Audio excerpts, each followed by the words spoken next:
Begitu saya masuk ke sana, ada seorang ibu-ibu itu duduk. Perutnya memang seperti ibu hamil. Tidak ada ekspresi sakit yang tergambar di wajahnya.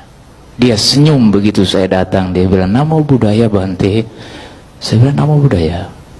Ibu yang sakit? Iya Bante, saya yang sakit. Lah kok nggak terlihat kalau ibu sakit? Ah masa Bante, katanya. Begitu saya dipersilakan duduk, dia sendiri yang menyerahkan saya minum air waktu itu. Nah ceritanya kan para Bante itu datang kan baca parita, habis itu kan ceramah. Ceramahnya apa nih? Ya ini adalah penderitaan, harus dihadapi, ini anicca. Begitu saya duduk, ibu ini mengeluarkan kalimat yang membuat saya tidak bicara apa-apa lagi, dan sepanjang waktu saya duduk dia mendengarkan dia ceramah. Apa kalimat indah itu Bapak Ibu? Kita semua tahu, tapi kita tidak bisa mempraktekkan. Bante, jasmani boleh sakit, tapi pikiran tidak boleh sakit kan? Iya betul Ibu. Saya mau omong apa lagi?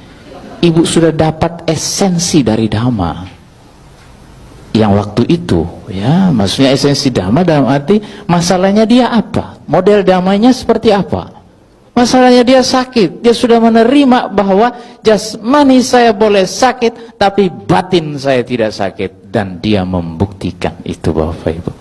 Fisiknya sakit, dia duduk. Saya bilang, "Ibu cerita lagi, bagaimana ibu bisa setegar ini?" "Loh kok saya yang jadi ceramah ya Bante?" "Tidak apa-apa. Saya bersyukur hari ini saya bertemu dengan guru. Seorang yang biasa, tapi dia menjadi luar biasa karena praktik Dhamma." Bapak Ibu saudara-saudara, ibu ini dulunya tidak mengenal Dhamma.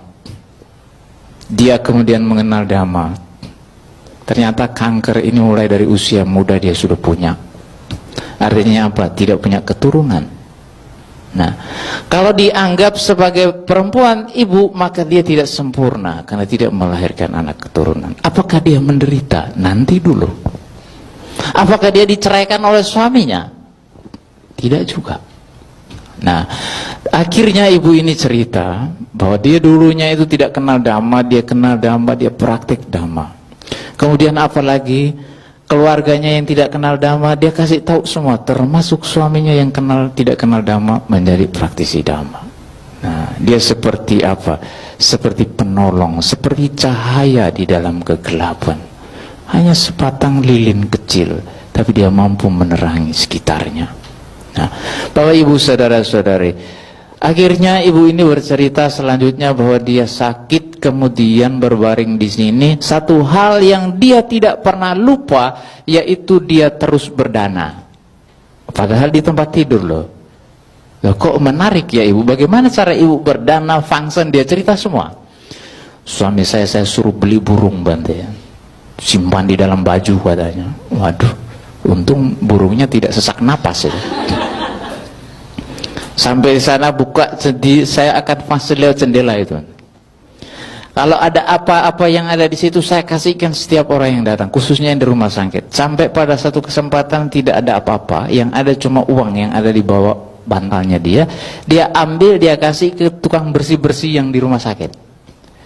Dia kasih, habis itu dia langsung bilang terima kasih. Yang menerima ini bingung. Loh, ibu yang kasih, ibu yang terima kasih, terus saya buat apa? Ya kamu tugas kamu terima. Oh iya. Nah akhirnya dia menjelaskan kepada tukang pembersih tadi. Dia bilang begini loh, "Ibu, saya memberi bukan karena ibu yang butuh, tapi saya butuh. Saya butuh apa? Saya butuh perbuatan baik. Jadi manfaatnya bukan untuk ibu tapi untuk saya." Dia memberikan pengertian itu kepada orang itu. Nah, Bapak Ibu saudara-saudari, akhirnya dia terus melewati masa kritis. Waktu itu sampai disuruh kemo, dia tidak mau. "Biarlah saya menjalani penyakit ini secara alami." Dan dia mengatakan, "Bante, saya akan terus berjuang untuk hidup. Kenapa? Karena hidup ini pantas untuk diperjuangkan. Dan apabila harus mati, saya akan terima kematian dengan bahagia." Nah, kematian dengan bahagia, dia bilang begitu. Nah, saya belum yakin kan, karena kalau dia masih hidup seperti ini saya lihat betul sudah ada bukti. Saya dalam hati bertanya, masa ibu bisa menerima kematian dengan bahagia? Nah, habis itu jalan cerita saya pulang 3 bulan